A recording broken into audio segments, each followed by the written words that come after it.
But tell me more about your theory, or would you call it a theory or a philosophy, proportional justice? Yeah, I think proportional justice I call it a concept of fairness and reasonableness, where the consequences for a criminal act fit the person and the crime. It was inspired for me by a television show that I used to watch as a kid called Beretta. And if you remember, Beretta had a theme song, and in the theme song was the phrase, "Don't do the crime if you can't do the time," right? And that was popular. It was pithy, it was catchy, and it was widely accepted by people at that time. We don't want to hear any sob stories if you go out and commit a crime and go to jail, because what do you expect will happen? Our society is very different today. Our society today is open to the arguments of somebody like George Gascon, who would say, the criminal is the victim. Or we're all victims. There's really no such thing as a criminal, because we're all just victims waiting to happen. Whether something happens to us or we do something to another person, we could all be in either shoes. So we're a very different society from the one we were in the 70s and the 80s. Some ways for the better, some ways for worse, I think. But proportional justice really gets back to a belief that people have agency and people should be held accountable for the things that they do as much as they should be rewarded or encouraged for the good things that they do. And I believe in growth through accountability. I don't think there's any real growth or maturity through excusing people who commit criminal acts. I'm a big believer that juveniles especially have an opportunity to grow when you hold them accountable and try to teach them that what they did was wrong, how they could do things differently in the future, and how a path of criminality will lead in one direction, whereas better choices will lead in different directions. And in the long term, those other paths are what they really want out of life. Trying to encourage young people to accept the concept of delayed gratification. No, you don't need a brand new drop-top BMW at 22 years old. You can enjoy that much more, when you're in your late 30s, 40s, or 50s than you will at 22. And I don't think we've gotten away from that. We've gotten, I think, as a society, into a place where we think that life is supposed to be easy, that everything is possible right now. If you're working hard, you're a sucker because you shouldn't have to work hard for anything.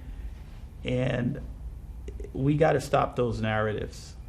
We got to get back to teaching our young people and doing it by way of example, that there are no shortcuts in life. Nothing is easy. Life is supposed to be hard, but there are a lot of rewards that come with that hard work.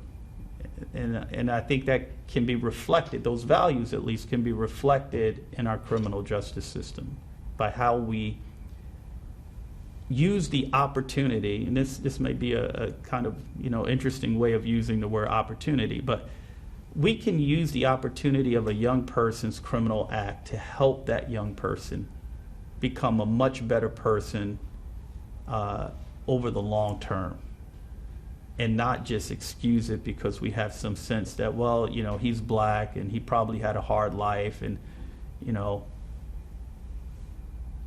whether it's the guilt one feels that they see other children, or they have children who are not growing up the same way.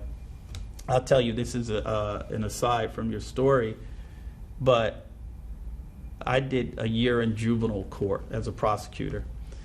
And when I was in juvenile court, I'd see a lot of young people come through juvenile court.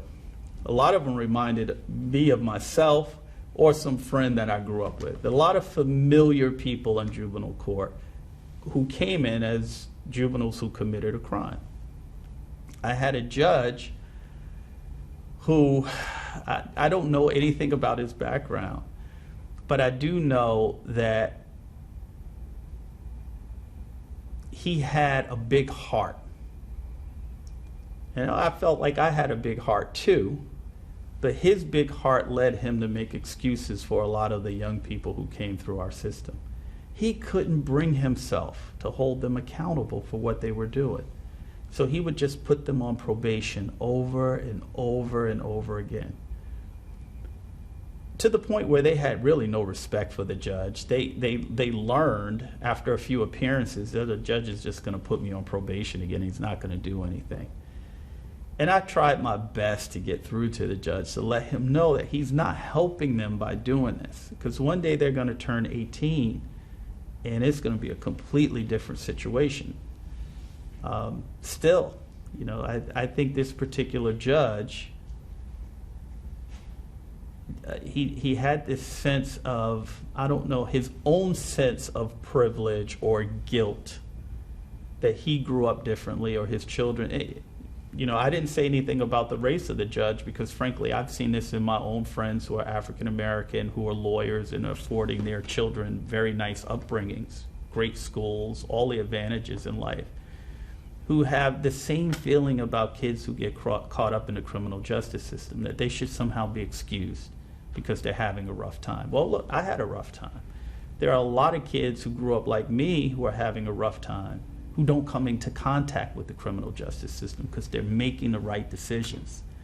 This kind of notion that if you're poor, it's inevitable that you're going to break the law is just simply not true. And as I said earlier, it's offensive.